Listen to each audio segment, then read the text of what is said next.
ちは、せんちゃんです。今日も京都で風が強いということで今日はですね、忍者先輩のクラッチレバーとブレーキレバーを変えていきたいと思います。それでは始めていきます。スタート。今回使うレバーはゆうかなやさんのアルミビレットレバーです。こちらのレバーを使っていきます。こっちがクラッチ用のレバーで、こっちがブレーキ用のレバーです。多分はい、今回はね予習をしてきたので多分完璧にできると思います。そして最初からついてるレバーはこちらになります。実際に比較してみるとこんな感じですね。ツヤの感じは元ある方がツヤツヤで、新しく変える方は少しマットな感じですね。で一番違うのはこの先っちょの部分、まん丸だったのから半球になります。ここにはね溝がついております。そして一番違うのはやっぱりここの折れる部分ですね。新しいのは折れるようになってます。そしてもう一つ違うのは長さを調節するところがついているっていうことですね。ではね早速新しいレバーに取り替えていきたいと思います。それではピュッ。はい、作業しやすいようにですねこれで上に持ち上げております。本当はね今日もすごくいい天気なので走りに行きたいんですけど、今静岡県は緊急事態宣言が発令中なのでちょっとねツーリングは自粛しております。はい、宣言が解除されたらツーリングに行ってモトブログを撮ってこようと思ってますので、ぜひぜひ楽しみにしていてください。それでは作業に移ります。ボルトとナットを外していきます。あ、閉めた閉めてる。あ、来た来た来た。もうこれ完璧ですわ。あ、来た。え、どこ行った？あ、なんかあ、取れた。取れました。結構汚い。こうですね。いきますよ。あ、やばい。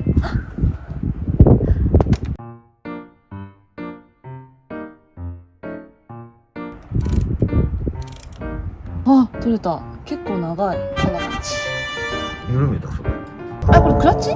あ、クラッチこれ。ブレーキから始めたと思った。緩まないですね。予習だから。予習。ラインを合わせるっていうのは予習してきたんよ。だけど、ちょっと意味がわからん。これがアジャスターなの。アジャスターね。これがロックになってる。これを先に緩めないと。このラインを合わせる。ああ。ちゃんと手でよ。あ、ダメダメダメダメダメ。ワイヤーに負担がかかる。やばいどうしようどうしよう。じゃあワイヤー。これはあ、そういうこと。お、で、コマがあるね。そう、コマがある。これ予習してきた。取れた。よかった。こんな感じでそっと置く。クレッチレバーがクラッチレバーが外れました。じゃあ新しいのに変えてきます。ボルトは汚れてるようでしたらパーツクリーナーなどを使って汚れを落とします。で今綺麗にしたんですけど、私の外し方が悪くてここが、ね、メッキが剥がれましたなかなかうまく入らないですよ。はい、新しいクラッチレバーをつけてきます。いくよ。さっきちょっと予習したからね。違う。違う、いきなり？入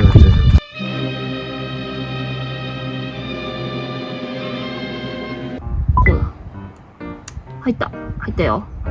ここ。あ、レバー。はい。あ、こうか。オッケー。入った。でこれをまだね。はい、じゃあ今日使うのはモリブデングリスです。これをシャフトに乗ってきます。これ変だよね、上の方に乗るんだよね。全体的。こんな感じでモリブデングロス。合ってる？グリス。こんな感じでモリブデングリスを塗布しました。いきますよ。はい、じゃあここで登場。六角レンチじゃないよ、間違えた。ソケットレンチだった。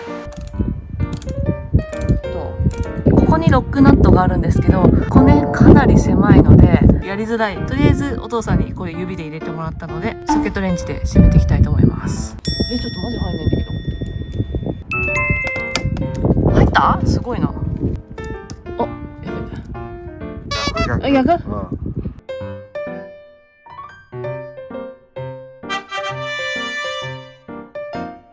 私は一番近いモードにしました。はい、じゃあ次はですねこちらのブレーキペダルを交換していきます。ブレーキレバーか間違えました。次はこちらのブレーキレバーを交換していきます。あ、ちょっと待って。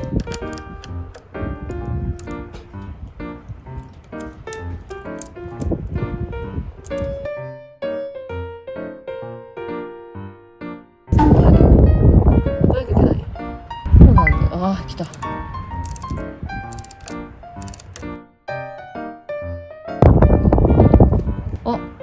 あすっごい簡単に取れた。見て、そこ見て、すごい汚い。何これ、毛ついてる。猫の毛じゃない、ゴマじゃない。ここも拭いた方がいいね。じゃあここら辺ちょっと掃除します。じゃあグリスを塗ります。薄くだよ、薄くでいいね。薄くでいい。じゃあ OK。 じゃあこれでまんべんなく塗りました。掃除がある。掃除からこれ掃除から最悪。あーびっくりした。こういうこともあるんだな。こんな感じ、薄くでいいんだよね。よし、どうでしょうか。こうだね。なんかいきなり渋い。はい、ここちょっと止まるな。なんでだろう。入ってないじゃん、入ってない。レバーが。これじゃ絶対ダメだよ。ダメ。あ、なんか閉まった感じする。硬い。ちょっとやってみ。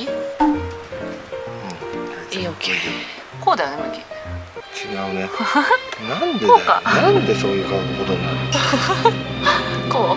確かに言われてみりゃそうだね。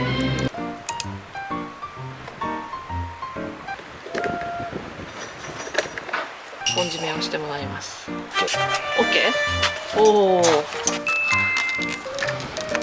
れでいいと思うじゃん。こっちもね、これを変えます。あ、こっちだいぶ軽いようなイメージ。あ、軽いかも。多分これの方がなんか楽な気がする。また可愛い音が鳴ってる。上がるんだよ。もう立ち置きした時にこういう風になってくれるんだ。こうならないことになる。確かに。よし、完成だ。よかった。はい、ということでクラッチレバーとブレーキレバーの振り替えが終わりました。こんな感じでかなりかっこよくなったと思います。ニューフォルムです。これがこのやっぱ赤がかっこいいな。差し色の赤。車体が赤だからさ、これが映えるよね。こんな感じですね。ああ、こっから見るとさらにね映えてる。じゃあちょっとエンジンかけますよ。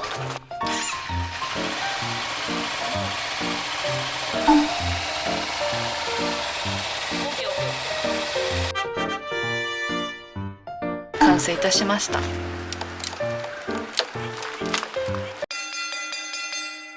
はい、今回はクラッチレバーとブレーキレバーの交換をしてみました。私でもできたので多分誰でもできると思います。そんな感じで誰かの役に立てたらいいなと思っております。最後までご視聴いただきありがとうございました。よかったらチャンネル登録とグッドボタンをお願いいたします。では元ブログも楽しみにしていてください。では、せんちゃん